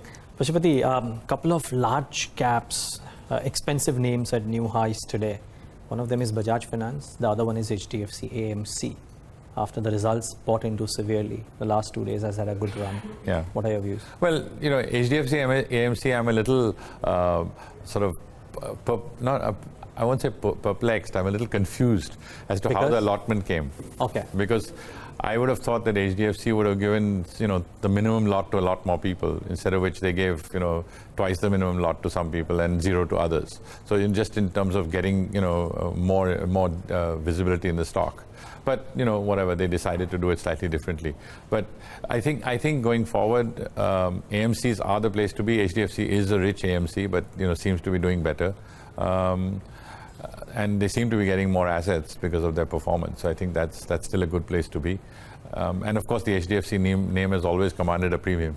And so it has. It currently right now is. So would you believe that, just wondering, would you believe that HDFC AMC as a stock despite the premium, is a better buy compared to the other listed peer, which is trading at a substantial discount? Well, you know, because I think the general perception is that HDFC MF has got its act together, whereas others are still struggling with their business models as to how to raise funds. So I think that makes a big difference. And, you know, because HDFC is out there with mortgages, with the bank out there with lots of, you know, and they're, according to me, HDFC Bank's back-end software is probably second to none in this country. So in the sense of, you know, data mining and all the back-end that's been going, and they're basically a very tech-driven bank, and they're ahead of the others. So I think that's the differentiator, and that will continue to be for the group. And so that was the other one. Which is the other stock that you mentioned? Bajaj Finance. That's not a stock that I know, but again, you know, that's a good quality stock with lots of money in the back that can obviously make more money if rates go up. And, you know, so that's where it is. Anything that you find risky in the current market setup? Bad promoters. They need to be short, and they're extremely, because bad promoters are manipulating their numbers, and it's very difficult to find, but, you know, you suddenly get bitten and you find that, and there's lots of them out there because there are a lot of promoters that are struggling. I would say in the 100 to 1,000 crore market cap, there are a large number of promoters who are having difficulty getting working capital, and therefore are sort of fudging or taking money at high rate. And that's not good for the company, and that's not good for their space. And there's only so much you can do on a quarter-by-quarter business. I'm also totally against 6-month reporting versus quarterly reporting. I mean, I just feel that, you know, we've got transparency, why take it away? Yeah, well, maybe in India it's some years away. Let's see if it even happens in the US in the first place. But you know. yeah, interesting thoughts there. Pashupati Aroni, always good chatting with you. Thank you so much for taking the time out and being with us today. Thank you very much. And let's take a break on this note. On the other side, we speak with Pawan Goenka, who tells us why marketing may be the key for Mahindra & Mahindra as well as the tractor space at large, and discuss the business outlook with Jyothy Laboratories with Joint Managing Director Ullas Kamath.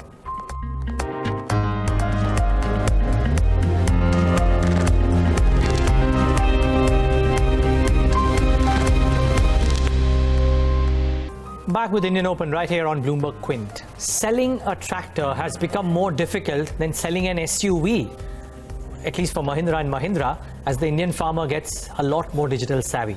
In a conversation with us, Managing Director Pawan Goenka explains why marketing and new launches are key for the automaker. Listen in. In a sense, what I'm saying is that marketing will play a much bigger role in tractor industry than it has played in the past. In the past, it is, I trust Mahindra, my father had Mahindra, my uncle has Mahindra, my neighbor has Mahindra, I'm going to buy Mahindra. Yeah. Okay? Which may not be the case tomorrow. That's a tall statement. Tomorrow, is it Mahindra that is meeting my need the most, or is it something else that meeting my need the most, right?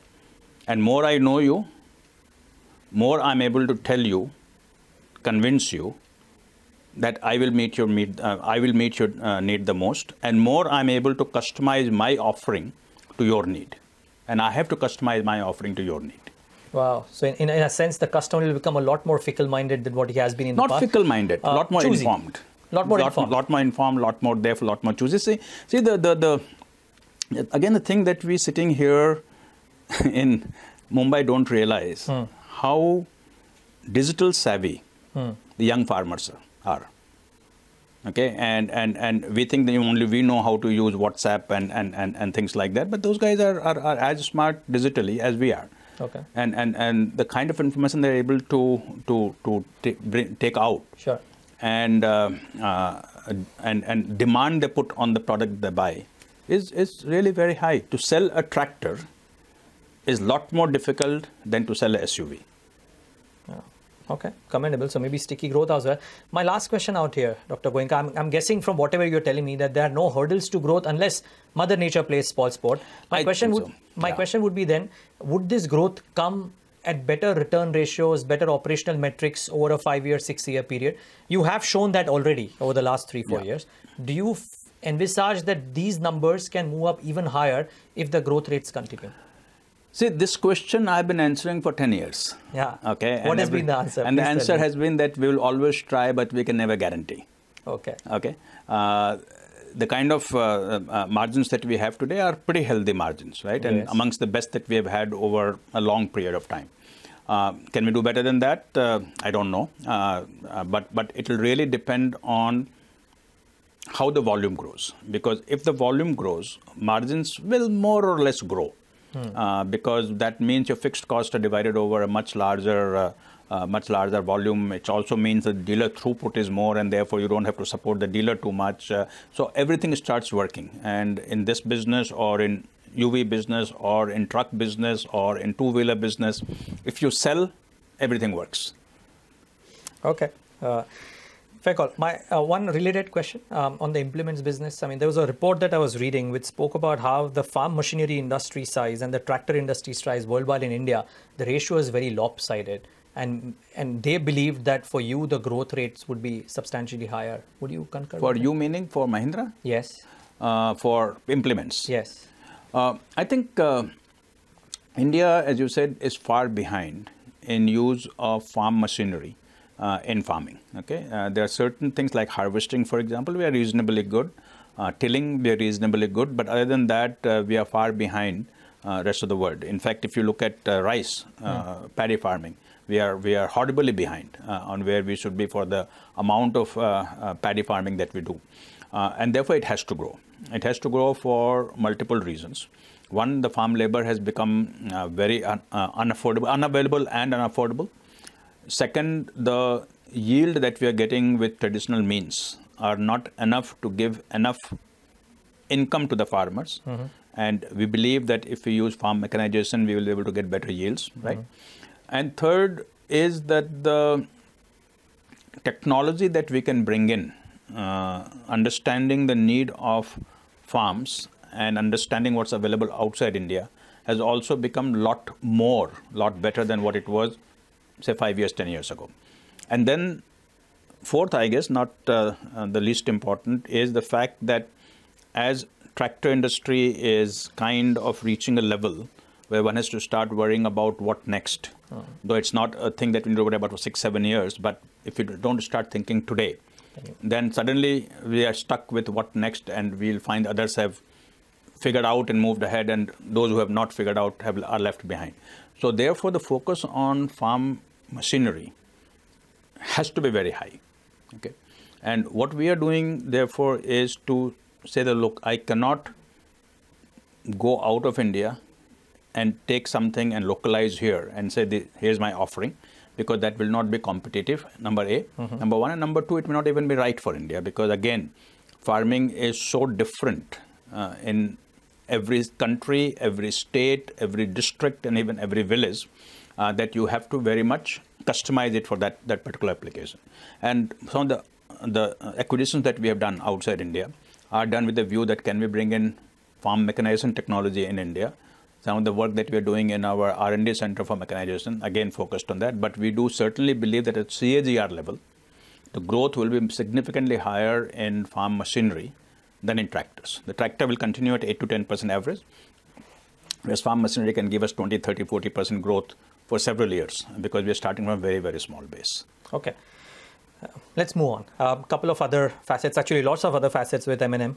Firstly, this the truck and bus business. Now, I believe you are on track to achieve EBITDA break-even in FY19. I believe you can easily confirm that. Yes. The question would be, what happens going ahead? Again, I mean, whether FY20, whether over the next 3 or 4 years, I'm guessing you in this business, you don't see a hockey stick effect coming in for that business on the operational front. But how do you see post-EBITDA break-even the next 3 or 4 years for this business? You see, the big business of truck has also changed quite a bit over the last several years. Okay, in several ways. The first one is that it used to be duopoly, not anymore. I'm talking of now heavy truck. I'm not talking of the small commercial, the light commercial vehicle. Yet the total market share of the two top player still is 85% or so, right? And the remaining 15% used to be 4 players, 2 have already exited. Now they only, 5 players, 2 have exited. Now only 3 left. Okay, so the total of 5 players. So the bottom 3 have about 15% market share, and the top 2 have 85% market share. But the bottom 3 are really strong challengers, if I could say, companies that have other things happening and strong challengers, and therefore the duopoly, I think, will kind of disappear, from sitting where I am, obviously I shouldn't say I think, I say I you believe so. Yeah. Believe will disappear. And there will be a third player and a fourth player who would probably become strong, and we certainly hope that we are that third player who becomes a significant third. I mean, that's been always our objective, to become a significant third. We are right now fourth. First we have to become third and then significant third. Okay. The profit scenario, therefore, is not what it used to be. It used to be that trucks use, if you go back several years, before the current down cycle that started in 13 and then it's sort of picking back up again and now been pretty good for last 18 months. Before the down cycle, you had to kind of wait for the trucks. Now trucks wait for you, right? So therefore, the kind of margins that one had at that time perhaps will never come back again. Okay, it's still a profitable business, good profitable business, okay, but not the kind of margin that you had in, say, 2000, the first decade of current century. So hockey stick won't happen, okay.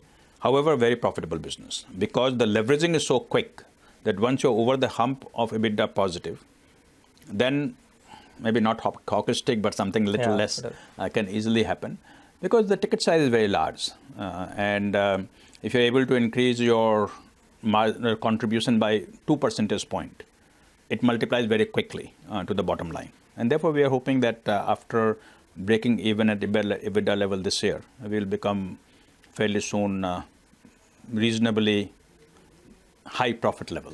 Well, inshallah, as they say. Now let's talk about what is arguably a sexier business, the UV-PV business. Tell us about your vision for the next 4 or 5 years.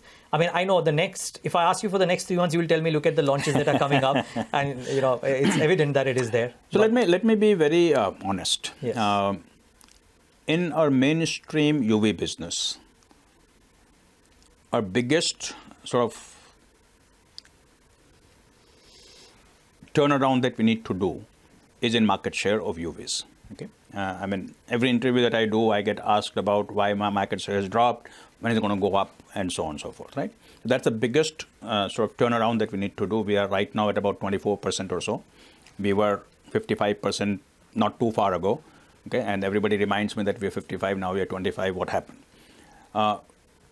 Something happened. Nothing happened. Okay, something that happened is that the UV segment has grown so much from that time to now, and every player is in the UV segment, and therefore, just like I talk about truck, where duopoly soon will probably become 3 or 4 major players. Similarly, same thing has happened here, where a dominant player cannot remain dominant because there's so many other players who have come in. But even after correcting for that, I would have to admit that our market share has perhaps at a level where we need to work on improving it. Okay, and that's where the launches that we are talking about come in. We are very confident that these 3 launches that we have, 2 in mainstream and 1 in niche segment, will give us good market share growth. Now, why I say that is that all 3 vehicles that we are launching are coming into kind of a niche within the UV segment where we don't have a competing product, right? So U321 or the Marazzo now is coming into the MPV segment where we don't have a strong offering, which is segment of about 12,000 vehicles a month. And if you're able to capture a third, I'm just saying if, that's 4,000 additional vehicle for us, not a replacement vehicle. S201 comes under the sub 4 meter, which is segment of almost 20,000 vehicles a month, 25,000 vehicles a month. Even if we capture 20% of that market, that's 5,000 new vehicles for us. That means we don't have anything that it competes with of any Mahindra product, right? So that's again a new volume. And the G4X, which is a premium segment, obviously is not a very high volume segment, but let's say it gives us 250 to 300, not much more. That adds to that much. So if you add up these numbers and you see a current volume, and if you assume there is no cannibalization, you can do the math on how much a volume will grow. So that's what gives us the confidence that with these 3 products, we should have a fairly significant turnaround in market share, and hopefully sitting here in April, May, I won't have to answer this question of what's happening to market share. And you would believe that new launches will keep on happening over the course of them. Would you need to keep on making launches every 2 or 3 years? I believe that's the nature of the industry. Or would you rely on facelifts? Because a lot of companies have now started doing that. Give a facelift, keep the brand going, and get the market share back. It's happening in combination that we will do. Would you need to do it in this business in order to get your market share back? Look, say it depends on a product. It depends on how well the product is doing. And the life is not something that we determine when we launch the product. It can determine on how things. Scorpio. Yeah, sure. 2002, same platform. 2018, 16 years, we are selling 4,000 a month. True.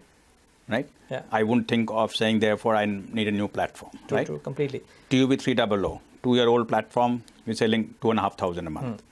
There we need to do something more. Yeah. Correct? So it's not really a fixed age definition that I can make. XUV 500 started off very well, dipped down, almost a new launch, picked up again. So these are all dynamic decisions that one has to do. Unfortunately, the lead time for a decision to become a product is 2.5, 3 years at least when you're doing a facelift, and 4.5 years when you're doing a new product. And therefore, you have to kind of know when to take the decision on how big a product change you need to do. Sure. Right? Okay. So if my budget is 20 lakh rupees, will I be able to afford a Marazzo? Yes, of course. And you can catch the entire conversation with Pawan Goenka today at 10:30 a.m. Okay, the next conversation is with Jyothy Labs. With rising consumer demand, FMCG majors are starting to hike prices, both in home care and personal care segments. Jyothy Laboratories has not gone ahead with that and has stayed behind the competition in claiming pricing power. What's holding it back? Is it a strategic move, or is it something that we'll see coming up very, very soon? Let's ask that to Mr. Ullas Kamath. He's the Joint Managing Director at Jyothy Labs, joins us right now on the show. Also want to talk to him about how the quarter went by, of course. Remember, post the quarterly numbers, the stock has come off a bit, 7 or 8% in the last 1 month. Mr. Kamath, good morning. Thanks so much for joining in on Bloomberg Quint. This is Neeraj Shah here. Good morning. Let's first talk about this. Good morning, Neeraj. This piece about how competition to Henko have gone out and hiked prices, maybe marginally, maybe slightly steep, but you've refrained from doing that. Why is that the case? We are comfortable with the current pricing because enough sales promotion was there, and some of the sales promotions we are removed it, but price hike we are not taken so far, and probably we'll see for a couple of more months and then we'll decide. It's primarily because of the gross margin what we have and the net contribution which the product is giving. We are comfortable with that, and the sales promotions offers what was there, we have taken it off a little bit, but still some promotions are on. And this is a strategic decision we have taken internally, not to take the price hike in the near future. Okay. No, I mean, I'm sure you have thought through this. I was just wondering that if everybody else is feeling the pinch of raw material price hikes, isn't Jyothy Labs feeling the same too? And therefore, isn't there a need in order to manage margins to take a price hike? Yeah, in the sense, in our case, we had like most of our bookings, forward booking was there till 30th of September, and we are comfortable with the pricing of raw material, like costing, and that is the reason why we are not taking the price hike. And for others, it could be different. They must be buying on spot all the time, but we have our forward till 30th of September, and that's why I said that we'll review it in October. And also, if the dollar price at the same rate at which it is now, probably we'll have to take a price hike maybe in October or November, but not immediately. Okay, so are we to assume then, Mr. Kamath, just a bit of a forward-looking statement, that the July, August, September quarter, the operational metrics will not deteriorate at all? Maybe they might move up a little bit, but will not come off despite you not going out on the price hike bandwagon? Yeah. Absolutely, and we are in complete control of our EBITDA. It should be around 15 to 17% in the current quarter also, like the way how we did in the first quarter, and we are comfortable with that.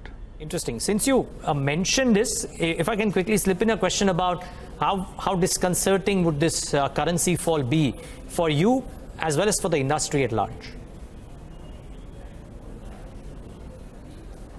I didn't get your question. The currency dip that we're seeing, the rupee at about 70, circa 70, how big a worry could that be for you and for the industry at large?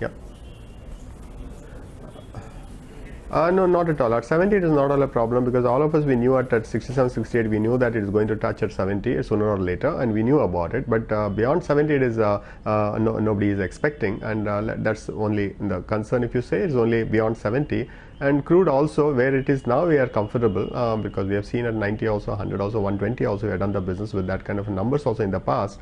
In the sales promotion, which I was talking about, the freebies to the consumer and to the market, right now for everybody is about 8 to 10%. So enough cushion is there for in FMCG business at least, not to worry. Interesting. Okay, now let's talk about business. I know your reported numbers looked fairly reasonable, let me put it that way, maybe sub a few analyst estimates, but fairly reasonable. But arguably that was also because how the Q1 of last year was particularly weak for you. So the base effect kicked in. If I just look at a 2-year comparison, the recurring revenue growth wasn't the most impressive. How do you expect the rest of the year to shape up when the base effect starts to wane from Q3, Q4 onwards? Yes, Neeraj. Last, 6 to 7 quarters, every quarter, it was more or less, comparable to GST, comparable to pre-demonetization, and a lot of things were there, and it was confusing. And GST was actually the game changer, and that has made the complete change in the marketplace. The level of stocking which is happening in the marketplace has come down from 30 days to 15 days, and people don't want to block their working capital because the GST has to be paid every month. So there are a lot of things which has changed the market dynamics in FMCG, and that is the reason why you are seeing slower, I would say, when compared to the same quarter last year. If you see GST comparable, we have grown by 20%. If you take last 2 years, then we must be about 6-7%. But that is one-time correction and is behind us now. And from this quarter onwards, there is no comparison because everything is it's like to like. To that extent, no adjustment need to be made. And answering the second part of your question, marketplace is doing very well. Rural offtake has been much better than what we have expected. Urban has always been doing well for the last 2 years. Barring Kerala, most of the places are exceedingly doing well, and I'm happy about it. So for the current year, our guidance of 12 to 15% top line growth probably will be hitting the 15% rather than the 12%. Yeah, I was about to say that you've raised it from 5 to 15% from 12 to 14% earlier. Why are you referring to the 12% mark yet again? I believe despite the small contraction in gross margins for the quarter, your guidance for the year consolidated margins remains at what, 16-17%? Yeah, it should be 16-17% for the current year. And recurring PAT well and truly northwards of 25%. Absolutely. Okay, very interesting. Last couple of questions. Your power brands clocked in some fairly healthy volume growth as well.